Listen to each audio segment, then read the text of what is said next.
حضرت امیر معاویہ رضی اللہ تعالیٰ عنہ کا عرس دعوت اسلامی نے مدنی چینل پر منایا۔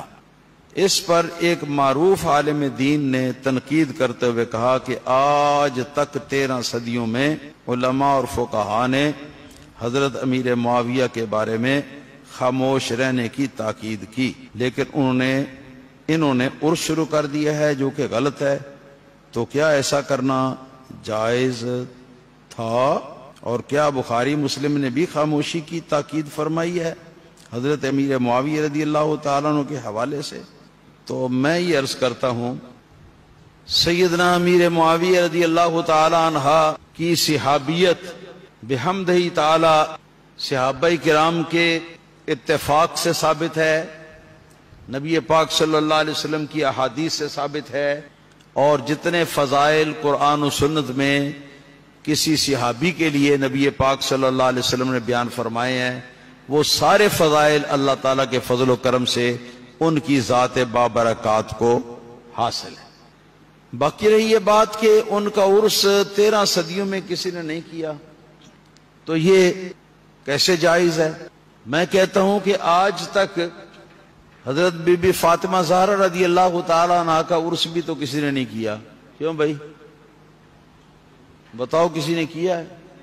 کیوں جی مولانا احمد رضا صاحب، سیدہ فاطمہ زہرا رضی اللہ تعالیٰ عنہ کا کسی نے عرس کیا ہے؟ کسی نے عرس نہیں کیا۔ اسی طرح حضرت بلال حبشی کا رضی اللہ تعالیٰ عنہ کسی نے عرس نہیں کیا۔ حضرت سلمان فارسی رضی اللہ تعالیٰ عنہ کا کسی نے عرس نہیں کیا۔ حضرت صہیب رومی کا عرس کسی شخص نے آج تک کسی نے نہیں کیا۔ تو کیا یہ بھی کوئی دلیل ہے اس بات کی کہ پچھلے زمانوں میں عرس نہ کیا گیا ہو جس کا، تو اس کا عرس کرنا آج ناجائز ہو؟ عرس کا مفہوم صرف اتنا ہے کہ اللہ تعالیٰ کا کوئی نیک بندہ، کوئی بھی نیک بندہ، صحابی ہونا، تابعی ہونا، سلف صالحین کے زمانے میں ہونا تو دور کی بات ہے، اس زمانے کے اندر بھی اگر کوئی صحیح معنی میں اللہ تعالیٰ کا نیک بندہ ہے تو اس کے یوم وفات کو عرس جو ہے شرعی قواعد کے مطابق کیا جا سکتا ہے۔ اس میں صرف اتنا دیکھنا ہے کہ جو صاحب عرس ہے وہ اس قابل ہے، یعنی اتنا نیک ہے، اتنا کہ اس کے بارے میں یہ گمان ہو کہ وہ اللہ تعالیٰ کی بارگاہ میں مقبول ہے، تو اس کا عرس جو ہے وہ اس زمانے کے اندر بھی کیا جانا بالکل درست ہے، کوئی حرج نہیں ہے اس میں۔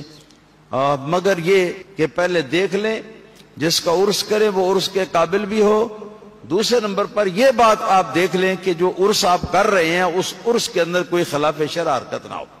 یہ دو باتیں جو ہیں یہ سامنے رکھنے کے بعد آپ کسی بھی اللہ تعالیٰ کے مقبول بندے کا، کسی بھی ولی اللہ کا عرس جو ہے وہ آپ کر سکتے ہیں۔ کیا یہ اہل سنت و جماعت کا یہ عقیدہ نہیں ہے؟ آج اگر کوئی بہت بڑا متقی پرہیزگار پیر فوت ہو جاتا ہے تو اس کا عرس کرتے ہیں آپ؟ اس شخص کا پیر ہونا، متقی ہونا، پرہیزگار ہونا قرآن سے یا حدیث سے ثابت ہے، پھر بھی آپ عرس کرتے ہیں اپنے اس گمان کی بنیاد پر کہ وہ اللہ تعالیٰ کا نیک بندہ ہے، مخلوق اس کو اللہ تعالیٰ کا نیک بندہ کہتی ہے، اس بنا پر تو صحابی رسول کا تو مقام ہی وراء الورا۔ سارے صحابہ کرام کا عرس جو ہے الگ الگ اس لیے نہیں کیا جاتا کہ اگر سارے صحابہ کرام رضوان اللہ تعالی علیہم اجمعین کے عرس الگ الگ کیے جائیں تو پھر سارا سال جو ہے ہمارا عرس کرنے میں ہی گزر جائے گا اور عرس پورے نہ ہوں گے۔ لہذا کسی خاص تعلق کی بنا پر یا کسی خاص موقع کی مناسبت کی بنا پر عرس جو ہے وہ کسی نہ کسی بزرگ کا کیا جاتا ہے۔ میں کہتا ہوں حضرت داتا گنج بخش علی اجمیری رحمت اللہ تعالی علیہ، حضرت امام علی الحق شہید رضی اللہ تعالی عنہ، وہ کتنے بڑے اولیاء ہیں، کوئی شک کرتا ہے ان کی ولایت میں؟ حضور غوث پاک کی ولایت میں کوئی آدمی شک کرتا ہے؟ امام اعظم ابو حنیفہ کی ولایت میں کوئی آدمی شک کرتا ہے؟ امام مالک، امام شافعی، امام احمد بن حنبل کی ولایت میں کوئی شک کرتا ہے؟ کیوں بھائی کوئی شک نہیں نہ کرتا؟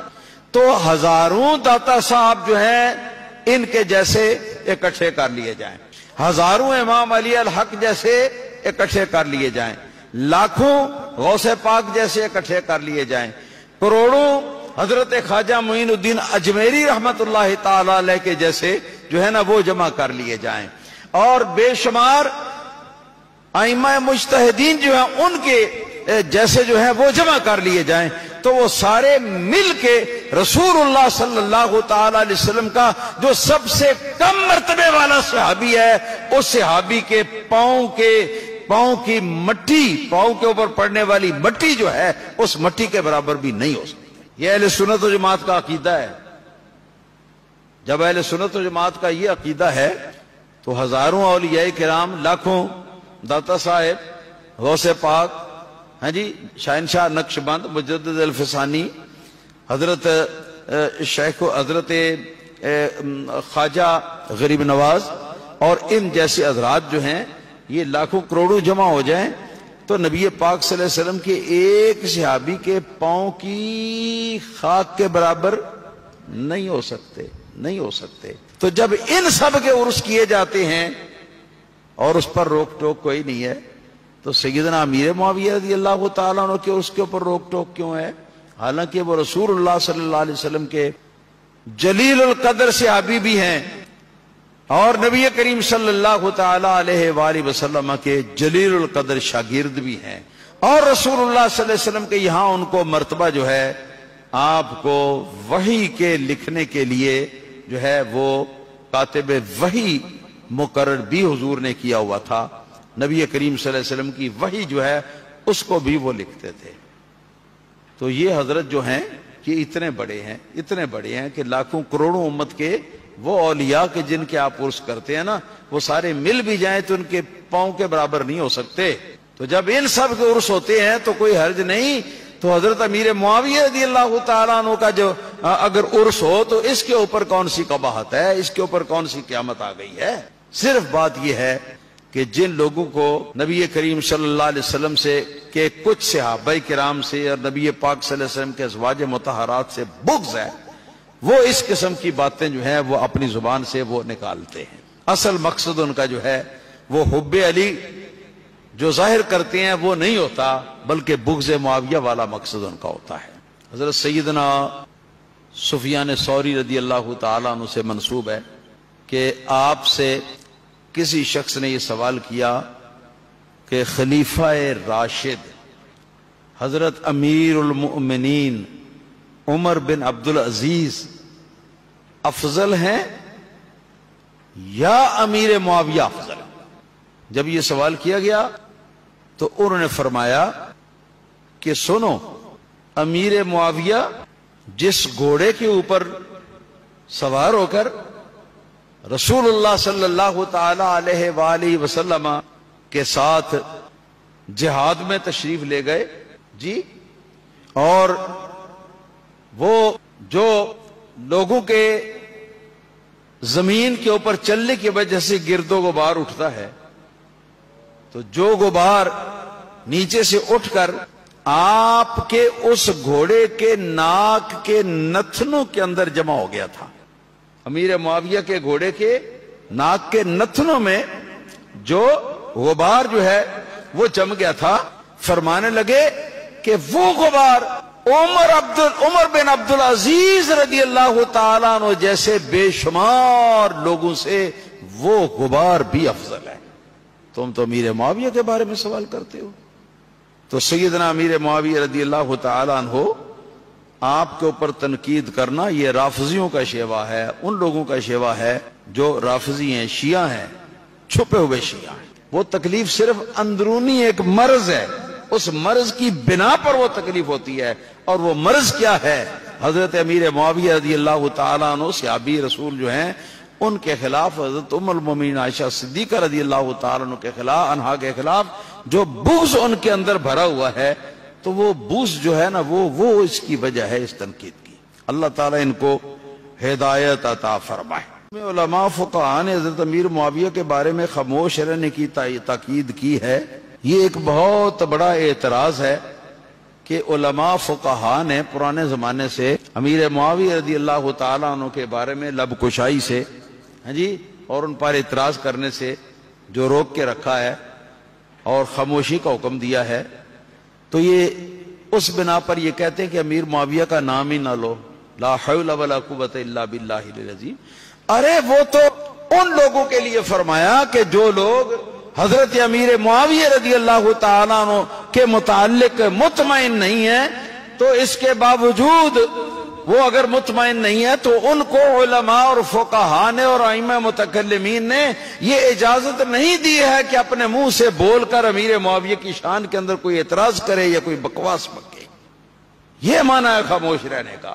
خاموش رہنے کا معنی یہ نہیں ہے کہ ان کی فضیلت میں جو آیتیں آئی ہیں، ان کی فضیلت میں جو احادیث نبوی آئی ہیں، تو ان آیتوں اور ان حدیثوں کو بھی بیان نہ کرو۔ خاموش رہنے کا یہ مطلب نہیں ہے کہ بس نام ہی نہ لو، لا حول ولا قوت الا باللہ العلی العظیم۔ جو آدمی یہ کہتا ہے کہ ان کے بارے میں مطلق کر خاموش رہنا چاہیے، نام ہی نہیں لینا چاہیے، وہ پرلے درجے کا گمراہ ہے اور منافق ہے، اور حضرت امیر معاویہ رضی اللہ تعالیٰ عنہ کا بغض اپنے سینے میں پال کر اہل سنت و جماعت کی صفوں سے وہ خارج ہے۔ تو میں آپ حضرات کو یہ بتاتا ہوں کہ سب سے پہلا عرس سیدنا امیر معاویہ رضی اللہ تعالیٰ عنہ کا انگلینڈ کے شہر سٹوک آن ٹرنٹ کے اندر میں نے آپ کا عرس شریف کروایا تھا، اور میرے ساتھ ایک لاہور شہر کے قاری صاحب تھے اور میں تھا۔ ہم دونوں نے مل کر، تو یہ حضرت امیر معاویہ رضی اللہ تعالیٰ عنہ کا عرس آج سے شاید 10-12 برس پہلے یا اس سے بھی اور زیادہ پہلے، مجھے اب سن تو یاد نہیں ہے، ڈھونڈنے سے البتہ مل جائے گا، یہ ہم نے عرس کیا تھا سب سے پہلے۔ دعوت اسلامی والوں نے تو یہ اب 2 سال ہوئے کیا تھا، اور اچھا کام کیا تھا، کرنے چاہیے، خاص طور پر جن صحابہ کرام کے نام سے کئی کوڑ مغز اور بغض رکھنے والے جو ہیں صحابہ کرام کے ساتھ، ہاں جی، ان کو تکلیف ہوتی ہو، تو خاص طور پر ان صحابہ کرام کا عرس ضرور کرنا چاہیے جن کی آئے دن یہ کچھ لوگ جو بظاہر اپنے آپ کو سنی کہتے ہیں اور اندر سے وہ شیعوں کی وہ تائید کرتے ہیں۔ تو ان لوگوں کے مقابلے میں حضرت امیر معاویہ رضی اللہ تعالیٰ عنہ کا عرس ہمیں کرنا چاہیے۔